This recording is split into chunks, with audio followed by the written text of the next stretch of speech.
Hello, hello, and welcome to part 6 of this Demon's Genesis RPG walkthrough. And I should say that when I say part 1, part 2, part 3, etc., I'm talking about chapter 1. So when we start chapter 2, I'll start at part 1, part 2, part 3 again. So, part 6 of chapter 1 of Demon's Genesis RPG. Now, I can of course move around at this stage, but I'm not going to in fear of triggering a battle that I don't want that will cause me some editing issues later on. So let me talk about what's going to happen in this video. We're going to focus only on this screen, which is pretty big, the forest, and it's kind of overwhelming when you first play the game, I think. But I'm going to go through this video in two parts, basically. What you can do on the map, and all of the battles that go on here. I may talk a little bit about items as well, because you pick up quite a lot along the way, so I think this is a good time to talk about items too. This video might be a slightly longer one. It might not, we'll see how it goes in editing, but yeah, strap in for a good one, get a cup of tea if you need it. Here we go. So of course, now that we're in the forest, we will actually have some battles, but I'm going to, like I said, split the video into two parts, talking about battles and talking about the elements on the map. So I'm going to do the elements on the map first, but it may be a little bit weird with the editing, because every time a battle comes, I'll stop the video, and I'll continue what I was saying after the battle is finished, and then all the battles will be at the end.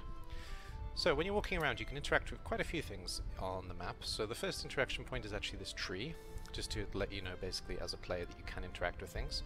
I think in beta 1.01 I don't have this tree, but every other interaction I'm going to talk about, it does exist in beta 1.01 and also the future game.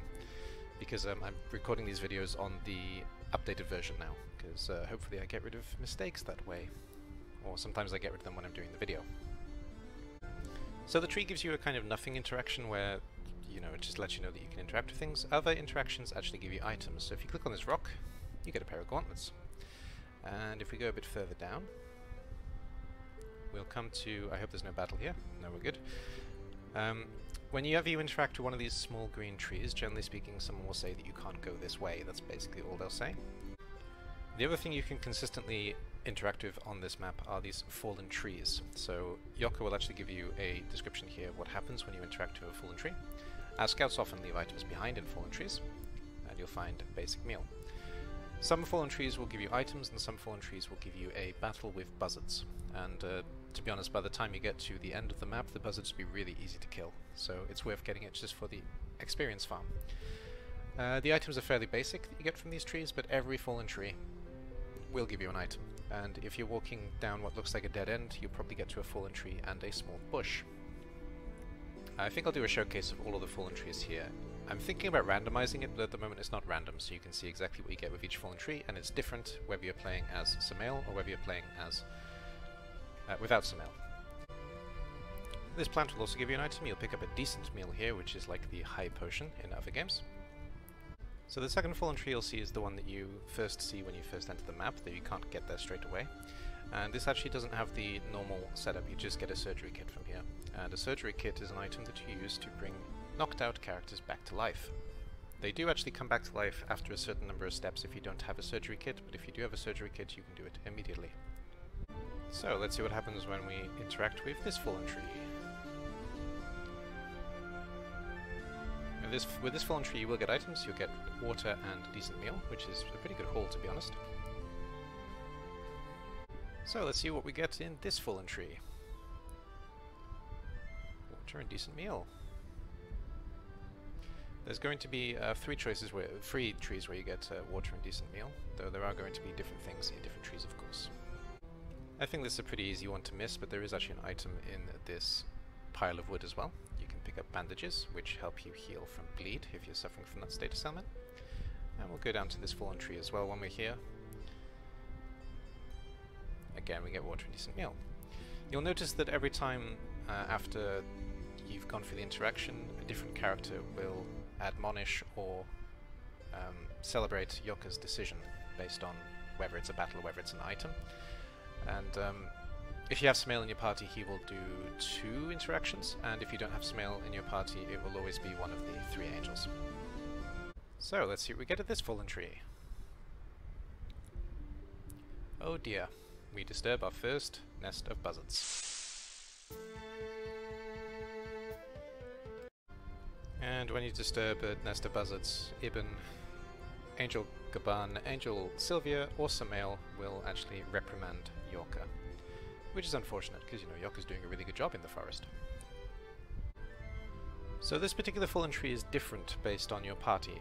If you have Samael, you will actually get items. If you don't have Samael in your party, because Samael doesn't give you this nice little support after Yorka's moment, this will actually be a nest of buzzards. So if you didn't pick up Samael, you'll have a battle here. And this is the last of the fallen trees, so what do we get here? This will always be a nest of buzzards.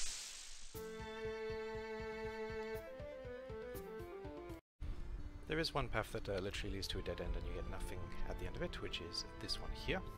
Just worth noting. So the easiest enemy that you're going to come across are the Buzzards, and ironically this was actually the first battle that I got. The Buzzards don't have a lot of HP, they usually die within 2 hits from anybody who's relatively strong.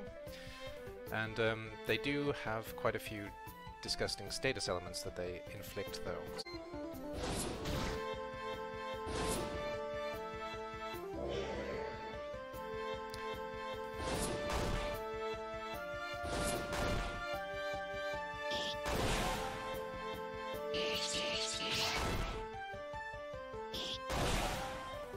So you'll notice 2 things from that. The Buzzards are quicker than the majority of our party, and they did inflict some status elements. So you can see that Yorka Malak has this closed eye status, which is caused by blind, which means he's less likely to hit the enemy. And they also both tried to stab, which has a chance of causing bleed. But because their stats are pretty low, it doesn't happen very often. And the post-battle with a Buzzard, you won't get any gold, because they are monsters, they're not people.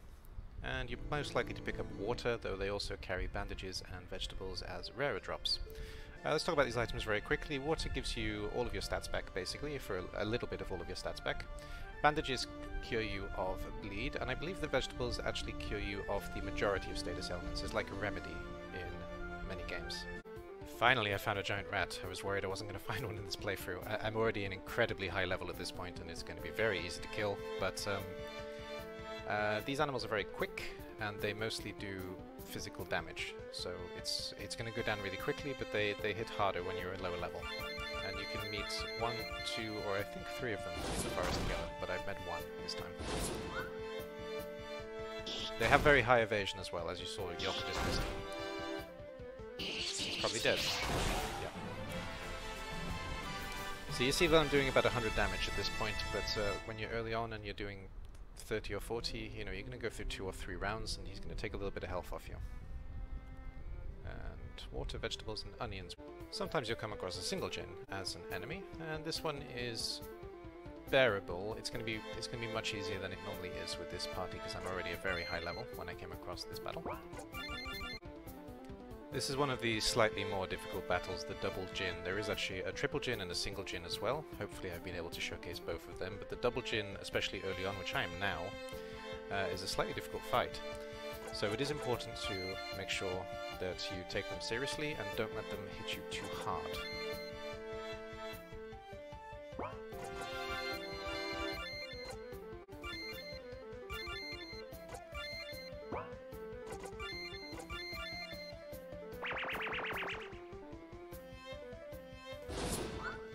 You will notice that the party is faster than the Jinn in this case though, and that I've done a range of movements here.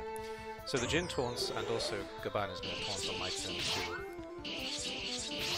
So sometimes when a character is taunting, they do take the hit for whichever character you target, so in that case actually it didn't work for the Jinn, but a lot of the time it will work, and Gaban is the best choice for taunting in this party, as he has the most defense and health together. Even though Ibn has slightly better health, he has worse defense. You will see that stab is blacked out in this because Samael doesn't have a spear and you can't stab with your axe. So if you want to use the stab skill, you need to have a spear equipped or a sword. And we're on the Jinn Aftermath now. I actually skipped off the experience, but you get 75 experience from each Jinn, and you don't get any gold because again they're not people. And you pick up the same basic items, water, basic meal and bandages, though there are a couple of rare drops on these monsters too, but I haven't picked them up here, so you'll have to play the game and find out what you get. So you'll also sometimes come across rebels in the forest, of course, and these are ex-warriors from Eden who have turned away from the city-dwelling Aglos, basically, and formed their own party of well, Agalos. They live mostly in the forests, and they survive more nomadically.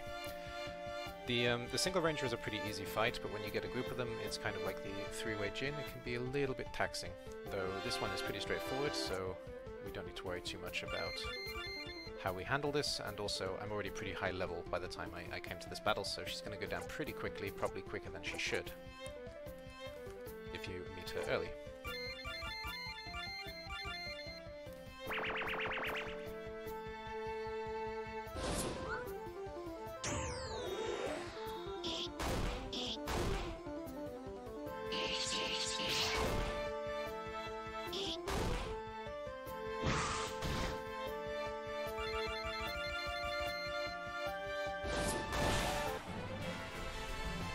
Really pretty easy, actually. And you'll see that when the battle is over, you'll still pick up 150 experience. You get a lot from the rebels, and you will get gold, because it's a person. And basic meal, again, is the standard item from this warrior, but you sometimes get spears as well, and swords. Maybe shields? Maybe shields as well from this particular Agalos warrior. And good timing. We get the full Rebel Agalos team, so all three of them are here. The ranger, the one with the bow, is the fastest. The spearman is kind of in the middle, spear lady, and the sword and shieldsman is the strongest of the three.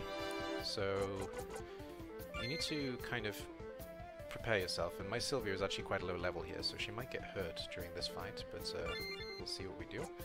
I personally always target the ranger, because he's the quickest, and I will try and get the Overswing to work in this battle as well. I hope. And I will actually shield bash the strong one, so he can't keep doing things. The enemy hold ground too, very smart. My party's pretty high level at the moment, so even so they don't do too much damage, though the male is doing enough to cause some problems.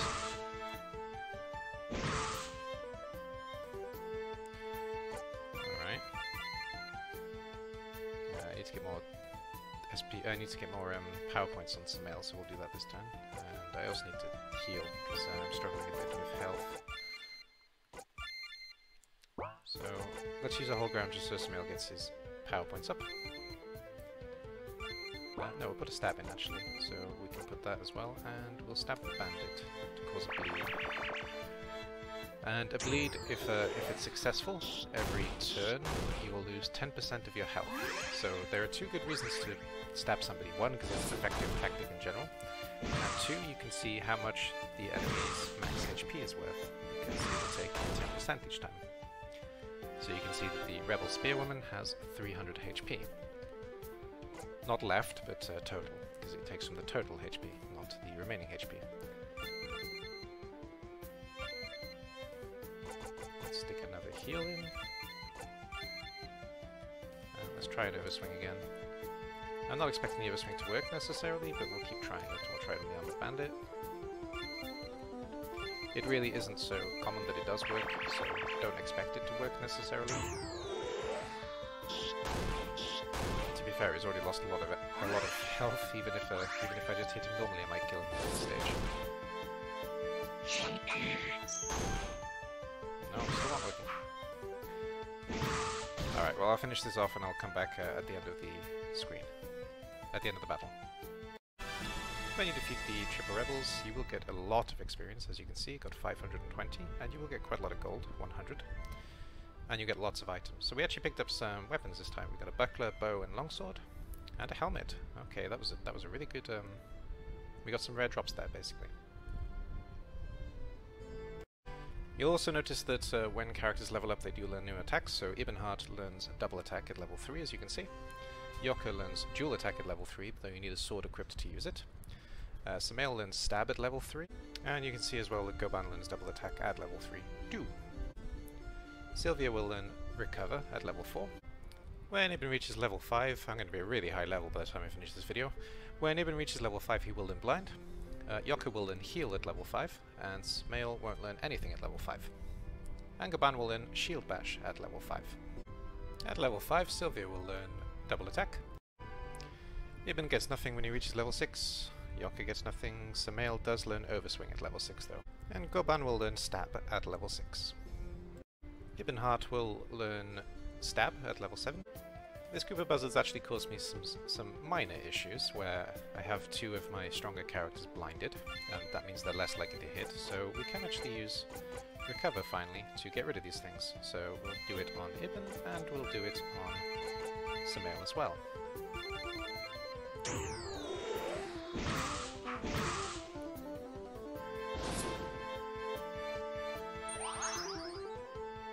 So this is what Recover does basically. It removes any kind of status element, and because Yokka's pretty quick, he's going to use it before the character attacks. When your health is down to yellow, obviously it's a good idea to heal, and Yokka and Sylvia can both heal if Yokka is a high enough level. Sylvia can heal from the first turn, so you can heal in battle as well, and as Yokka is, generally speaking, the fastest character, he will heal before the enemy attacks most of the time.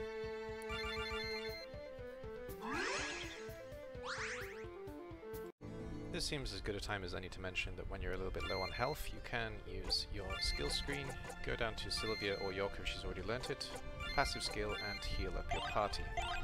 You can use items as well, of course, but the items are less abundant.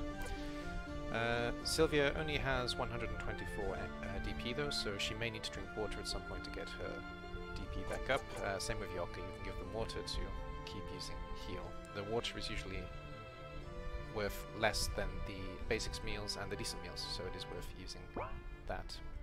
When I'm here, let's talk about Overswing very quickly. Overswing has a chance to immediately kill an enemy, though it does cost a lot to use it, so I will give it a chance with Jin 2, but I'm not expecting it to work. And we'll talk about Shield Bash as well.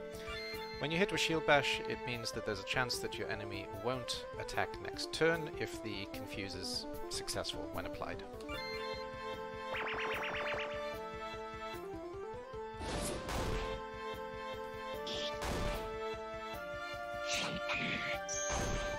The Overswing failed. It has a very low chance of working. Ooh, the Shield Bash failed too. You will notice as well that the Jin have a wide range of attacks. They can stab, which usually does quite a lot of damage, especially if you don't have Hold Ground up. Remember that Hold Ground does remove 2/3 of the damage done. That's both for you and for your opponent, so we both have Hold Ground up, so we're not hitting each other very hard, and I am level 6 and level 5 at this point, so you can see the Jin are really quite sturdy. So if you get a big party early on, they can really mess you up. Let's have another go with the Overswing and the Shield Bash. I'll use both on the same one, because I think the first one's going to die. He might not, though. Oh, he didn't. Wow. Overswing failed again. Shield Bash didn't fail, though, so this time the second Jin probably won't attack, and he didn't. We'll try Overswing. We'll try Overswing one more time.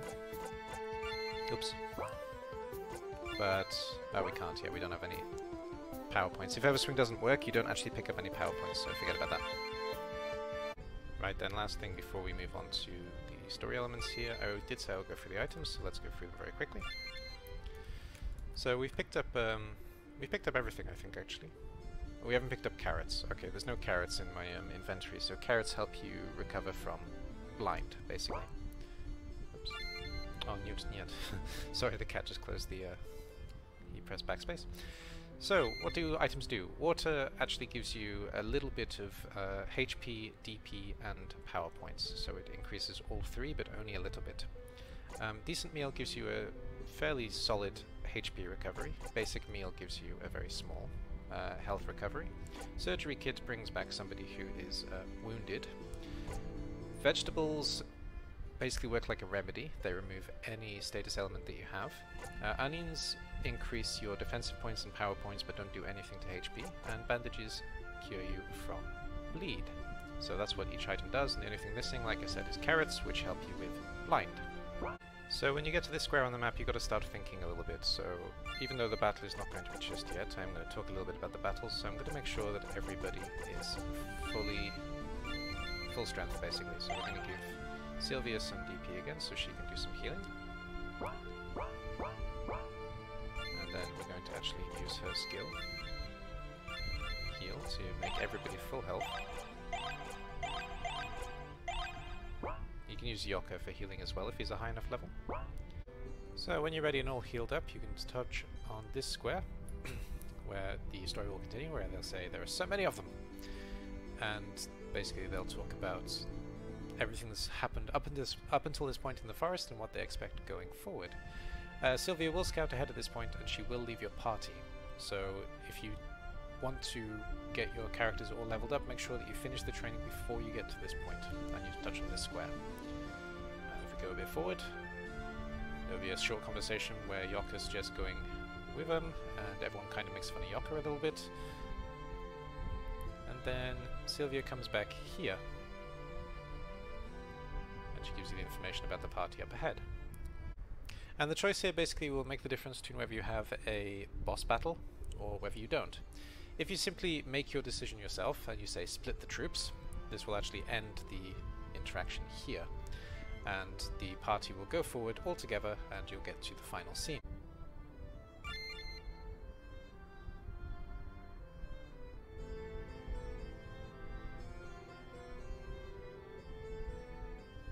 When you choose Let's Rush Them, you'll be taken straight into a mini boss battle where you'll have to fight 3 parties of Jinn. The first one will contain 1 Jinn, the second one will contain 2 Jinn, and the third one will contain 3 Jinn. You can't use Sylvia in this fight, because she's been removed from the party and she gets brought back before you get to choose this, and you don't get a chance to change the formation, so it is worth keeping that in mind. So you are going to fight with the 4 guys for all 3 battles. They're going to come one after the other. You can lose here, so this is why you need to train up before you do. Before you commit yourself to do this fight, basically. The first battle, of course, will be pretty straightforward, and the second battle won't be too hard as well, so long as you're at a good enough level, and so long as Yoka can heal. It's really important that Yoka gets that level 5 so he can heal. I did actually advise you to do all the healing before the matchup, and in the first time I recorded this I did do the healing, but the second time I forgot. That's why I started the battle with less health than what is ideal. So the second battle is pretty much the same, but just make sure that you do use some of the stronger attacks when you're hitting an enemy. Make sure that you hold ground, and Goban or Samael's stab can really help with these 3 battles. To start with, just a quick correction on this boss battle. If you obviously didn't pick up Samael in the first place, Sylvia will be in the party. So you'll have the same party I have in front, but Sylvia will be there instead of Samael. But you will have the 4 guys if you have all 5 in your party, because Sylvia left the party to go scouting. So this is going to be the toughest fight you're going to have to face, the 3 Jinn at once. And if you don't prepare yourself, even at a high level, it can be quite long, and it can also do quite a lot of damage to you. So it is really important to focus on who's doing what. So you can see that Ibn, for example, has no power points in this battle, so I will get him to hold ground. Samael does have power points, so we'll start him off with a strong physical. And I'm actually going to make sure that Goban tanks hits here as much as possible. And we're going to do a second hold ground just so Yoka has plenty of power points going into this battle as well. We're also going to attack for the second time for now, ready to heal as things go on.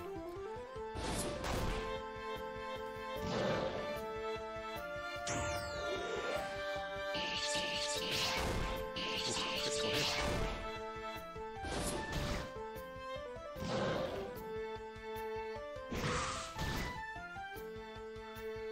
Yeah, so if the bleeds get to build up, especially if you have Yoka and Sylvia in the party, it can be quite a lot of crowd control during this point. But as it is, we're going to try and force bleeds onto our opponents and keep double attacking with Samael. And we'll take a shield bash as well against this one, just so one of them can't hit us.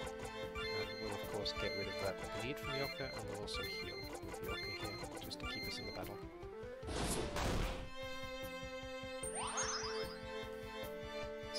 I don't know if you can hear him in the background, but Newt wanted to comment on this game as well, that's why he's behind me.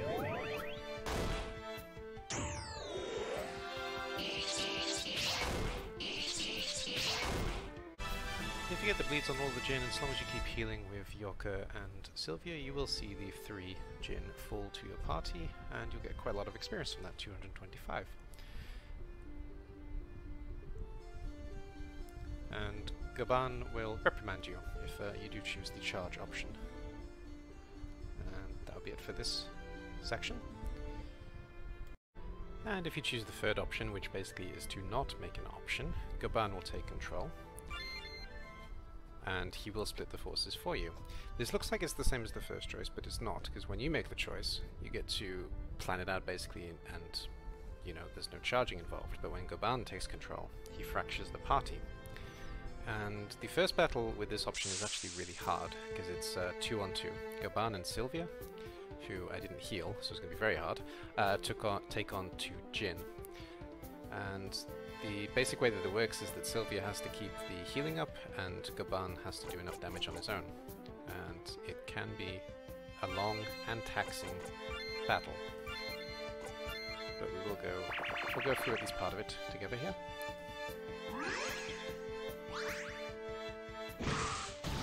It really helps if Goban knows bleed, because you can get some consistent damage done on each of these characters that way.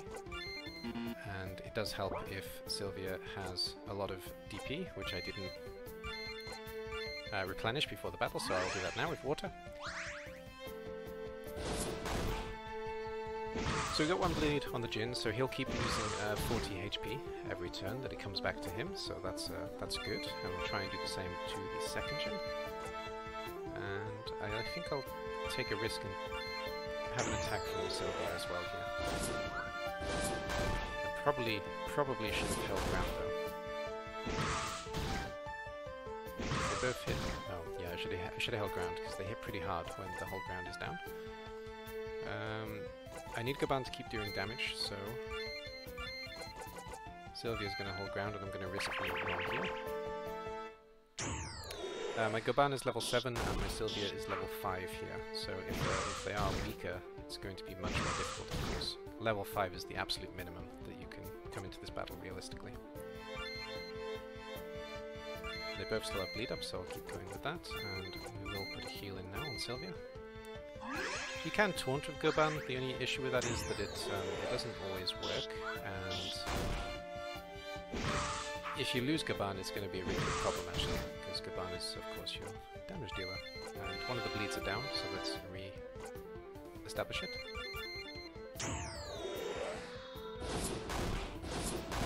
Alright, we got 1.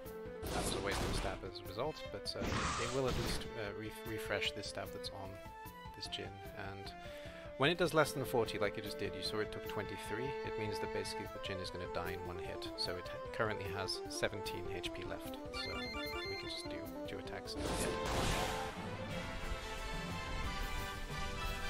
Because the bleed can't kill the enemy. Alright. It is possible to lose this battle, but if you do lose this battle, the game isn't over. All that happens is that for the next battle, you'll only have the 2 or 3 party members based on whether or not you took Sumail. 2 party members if it's Ibn and Yoka, 3 party members if you have Sumail in the party. But because I won the battle, I get all 5 back. So we have the standard party, Ibn is last, we have the standard party against 3 in round 2. Now with 2 healers, it's going to be a little bit more manageable, but I am going to make sure that I do have the heals up before we start. And remember that Yoka can attack twice, so we can get him to do 2 heals if necessary, or a heal and an attack on the quicker Jin. We'll focus 1 Jin first as well. I put whole ground on Goban because he didn't have enough power points, and he's going to do a taunt probably here, so that he takes the damage. From Yoka, that's nice. I think that's all I need to say here, so I'll come back in the next battle and talk then. It is possible to lose the second battle as well, but if you do lose the second battle, it's game over. Whether you have the full party, whether you have the fractured party.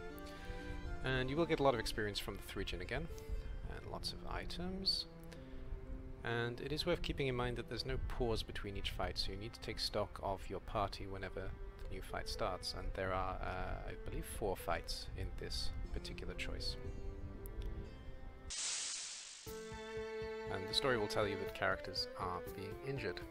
So after the 3 Jin, you have a 2 Jin battle, which is obviously a little bit easier, and It's basically one way you can start to recover if necessary, and I personally don't need to, so I'm going to do as much damage as I can here in the opening rounds, and then maybe heal towards the end when there's one Jin left.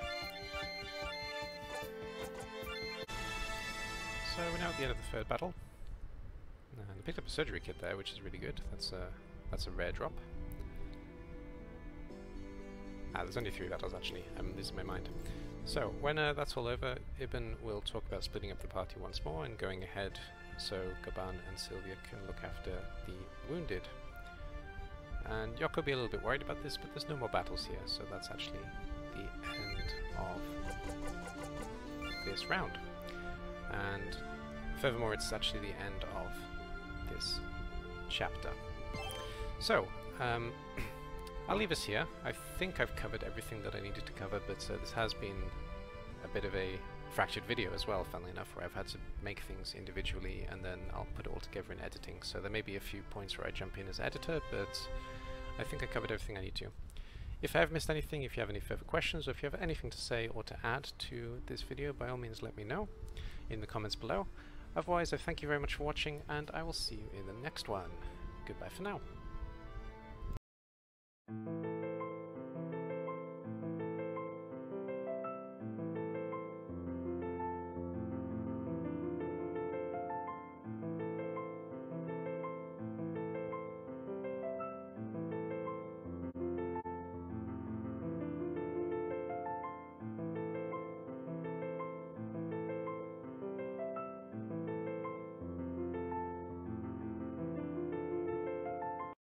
Давай, да, давай, давай.